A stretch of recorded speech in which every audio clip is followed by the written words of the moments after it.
From claims that his offensive game needs work, to accusations of hiding behind super teams in the East, here's why everyone hates LeBron James. When it comes to GOAT conversations in the sport of basketball, there's bound to be someone who brings up the name King James. And as with any iconic figure in sports and entertainment, the spotlight comes with its fair share of criticism and hate.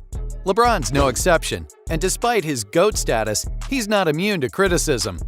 Placed on a pedestal since he was merely a teenager and a millionaire at the age of 18, LeBron still plays the game at the highest level 20 years later. He's also loved and hated by many too.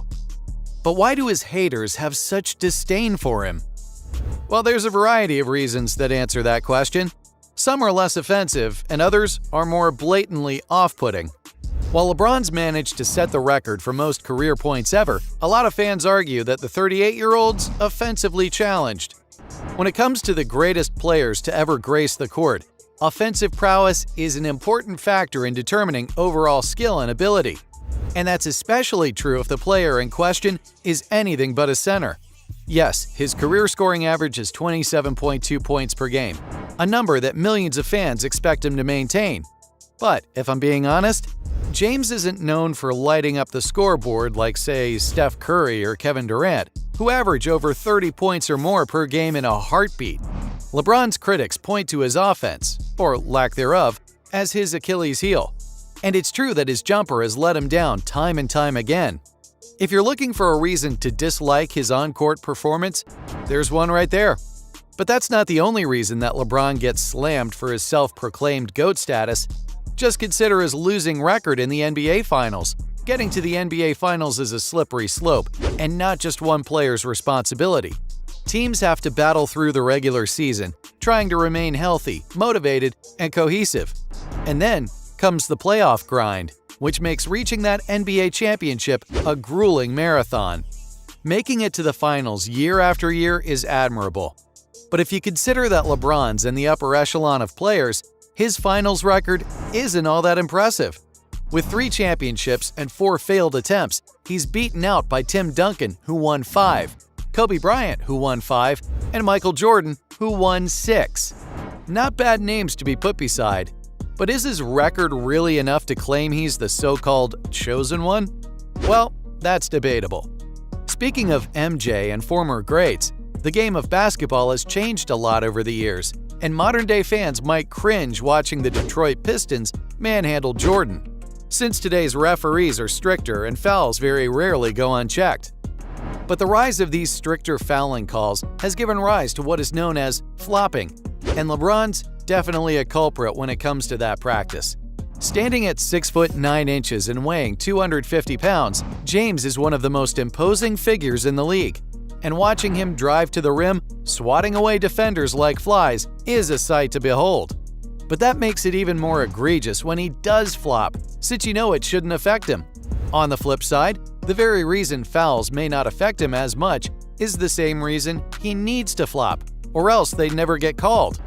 But that doesn't change the fact that watching him do it is nothing short of ridiculous. And it's not only LeBron's on-court performance and record that he gets hate for, he's also earned himself a lot of flack with decisions he's made off the court, specifically the decision, which refers to his move from the Cleveland Cavaliers to the Miami Heat. At least from a public relations standpoint, few moves made by professional athletes have received as much backlash as LeBron's move to Miami. Some fans say the selfish and self-serving way in which he did it only rubbed people the wrong way. And it didn't help that he was essentially a hometown hero, ripping out the hearts of his most loyal fan base on live television. His cockiness in the move and subsequent failure to live up to the insane hype he built with his new supposed super team made LeBron look rather foolish, and earned him a lot of hate from NBA fans that last to this day. If you think I'm being harsh, just take a look at the self-indulgent pyro-rich performance LeBron, Dwayne Wade, and Chris Bosh used to introduce themselves to the Miami Heat. It looked like something that would be more at home at WWE SmackDown and not an NBA team introduction. At this point, LeBron acknowledged that he was playing the role of the heel and leaning into it. But it was still abrasive to the hometown fans who desperately wanted him back in Ohio. Wade, LeBron, and Bosh culminated their performance by promising to win 7 rings. And when James eventually left the Miami Heat 4 years later, he did it having won only 2 championships with the team. Perhaps it was karma fast at work. Speaking of leaving the Miami Heat, LeBron's tendency to jump from team to team hasn't done him any favors with fans. You know the saying, when the going gets tough, the tough get going?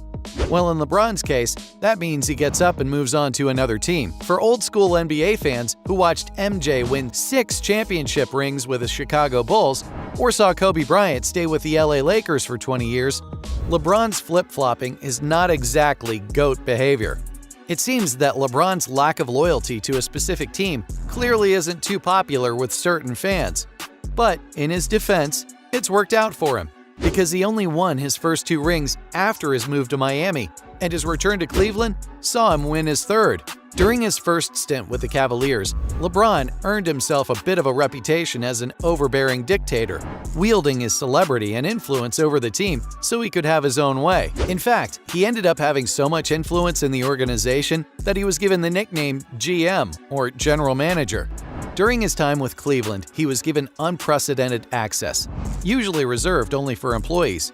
And the rumors of him using his star power to overrule decisions, influencing trades, and even getting coaches fired hasn't done the power forward any favors in the public eye. No one likes a tyrant, not in basketball or anywhere else, but LeBron has a huge ego, which, combined with his success, is almost bound to lead to that result. And it's precisely because of his ego that a lot of his haters can't stand him. He has "The Chosen One" tattooed on his back, and if that's not ego, I don't know what is. He's been known to refer to himself in the 3rd person, and even wishes he could clone himself to replace his teammates. When Jordan Crawford dunked on him in his own camp, LeBron stepped aside and asked Nike representatives to confiscate the tape, worried that the footage might get out. I don't know about you, but that seems pretty indicative of a fragile ego to me. The way he handled his move from Cleveland to Miami only served to increase the impression of an egotistical man-child. To be honest, this might be the main reason LeBron's haters despise him so much. Now, the Western Conference has been something of a bloody gauntlet over the past decade, which makes making it to the finals a major accomplishment for a team. Contrast that with the Eastern Conference, where LeBron has played for much of his career, and where the finalists tend to be whatever team he's on and some other team. If haters want to get technical, they can argue that LeBron has mostly played in the easier conference, and they'll use that to tarnish his performance and legacy however they can. When you're an iconic sports figure, you're bound to amass a large swath of haters for a variety of reasons, some justified, others not so much. So, there you have it. From accusations of hiding behind super teams in the East to claims that his offensive game needs work, that's why everyone hates LeBron James.